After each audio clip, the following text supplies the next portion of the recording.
Hey folks, well I'm here again, connected via Skype with my fellow Aussie beer reviewer Gez, and we're here to check out this latest offering from Tooheys. Tooheys a Darling Pale Ale, which is 4.4% alcohol by volume, and it's brewed and bottled by Tooheys here in Australia. Now, what more can you tell us about this new offering from Tooheys, Gez? Okay, good evening, tasty liquor lovers. I haven't used that for a while. Anyway, Tooheys have, just talking to Swill before we started recording, Tooheys have totally rebranded their beers, and with rebranding, they brought out another beer in their stable to fill a missing gap. I think I heard them say. It's the Darling Pale Ale, named after they're back in when they first started brewing back in the early 1900s. They had a beer near Darling there, Darling Harbour.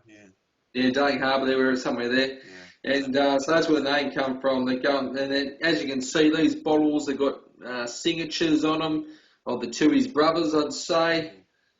So they've gone back to the roots, I suppose you could say, to launch this new pale ale. Like Swill saying, 4.4%. Yeah, it's a strange ABV, isn't it? Yeah. Says here on the label, a refreshing pale ale with an enticing fruity hop aroma and balanced malt flavour. Yeah, so I think you were as shocked as I was, Swill, when this came out, the news came out they were launching this beer.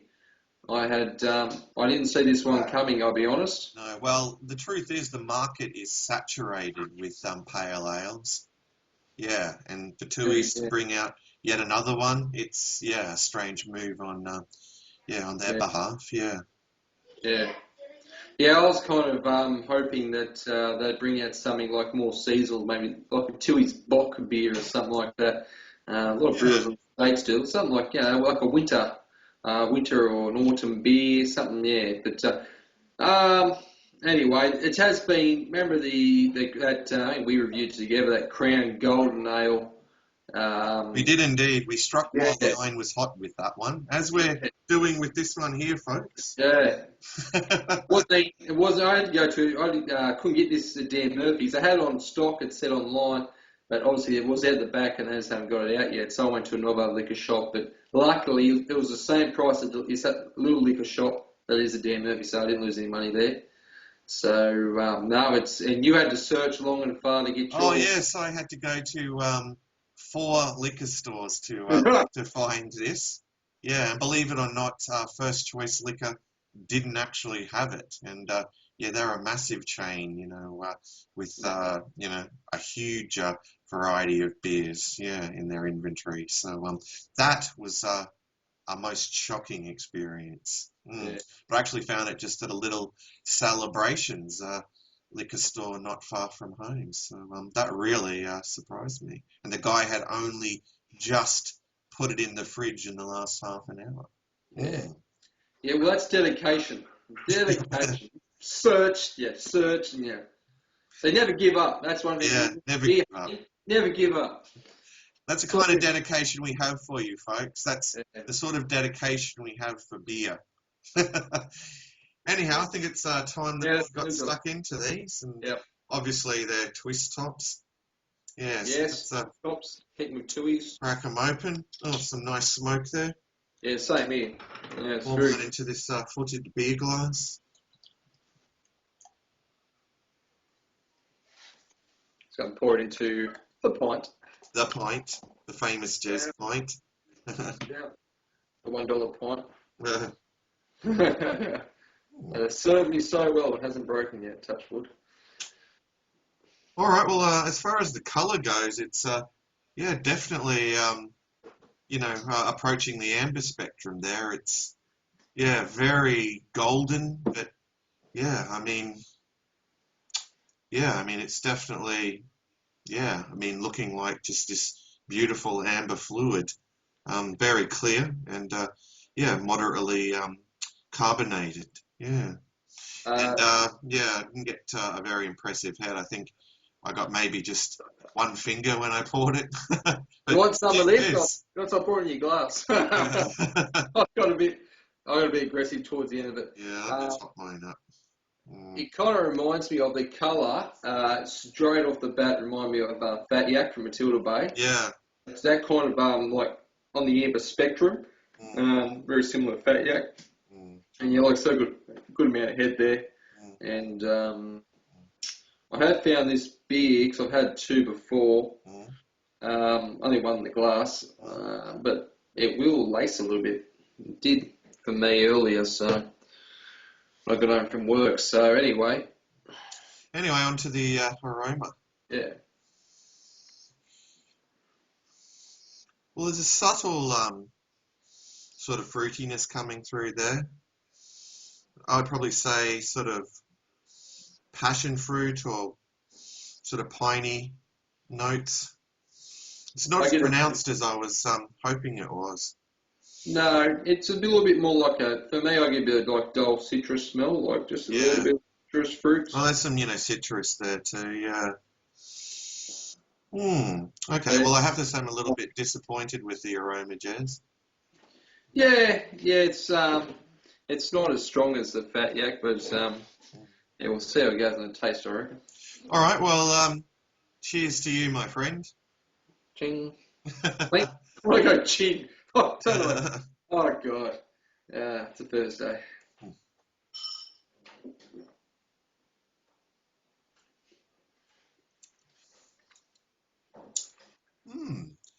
Well, I do like the taste of it.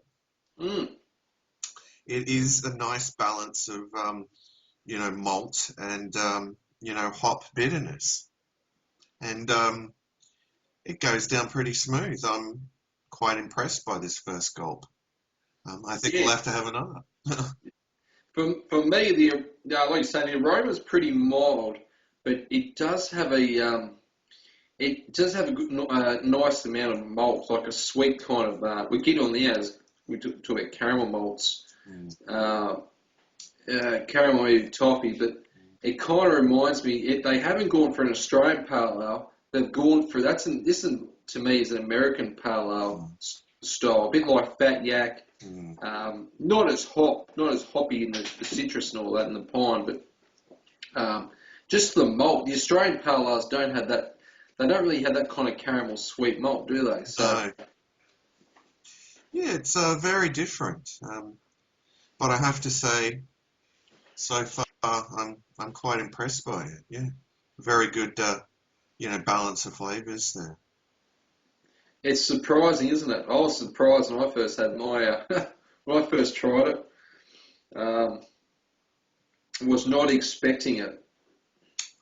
No, I mean, this is not at all what I was expecting, but it's quite tasty and, one that's going to be, people are going to find to be quite drinkable. And, yes. Of course, at 4.4% ABV, you can session the crap out of it. So.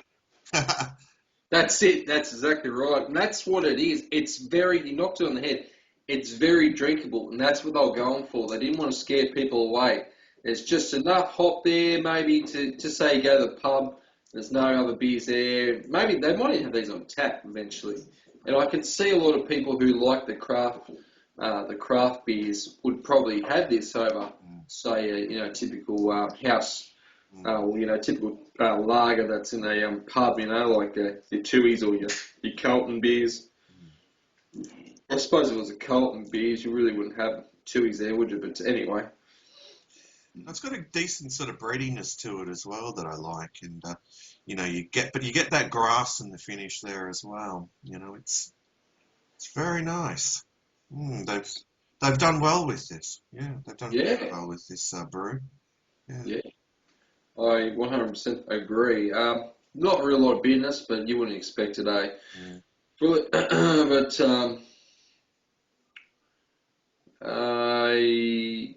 I think if they're trying to get that pale ale, I know, like you're saying, it's a bit like another pale ale on the market. Yeah. But this isn't mass produced. You really wouldn't call this crafty, would you? How many call it No, crafty? it's definitely a mainstream beer. I don't Just a think macro, for the craft macro pale. market. Yeah. Yeah, and I think it's if they keep the quality up on it, the consistency, I think it might be around for a little bit longer. And maybe could even go on the Tap Kings. That's always could be a Tap King beer in the future. Definitely. We'll Well, I see can what. say I like it. I like it a lot more than like Cooper's pale ale. Yeah. Oh yeah, Mm, I know there's some real devout lovers of Cooper's Pale Ale, mm, but for me personally, I'm not a big fan of it anymore. I yeah. don't know, just I find it a bit bland. This has a Yeah. bit The more. last time I Oh, had Cooper's pale ale, I found it incredibly bland. Yeah, you hit the nail on yeah, the head there. yeah, Yeah. yeah. So All right. Well, wrapping this up, yeah. what would you give it in terms of a score out of 10, or you know, A to it? Yeah. B. Yeah, pale ale's a really tough style, but I'd give it a B, and that's a pretty good B in the pale ale. Like Mm, you compete against some really good mm, pale ales, so I'd give it a B for sure. Even the crafty pale ales, mm, it goes pretty good. It's a solid B. It's a beer that you can have, mm. and you get a little bit of flavour of it. I think so, and I think it'd be very sessionable. I haven't yet to have more than say two, but I think it would be sessionable. Yeah, no, I think it's quite solid.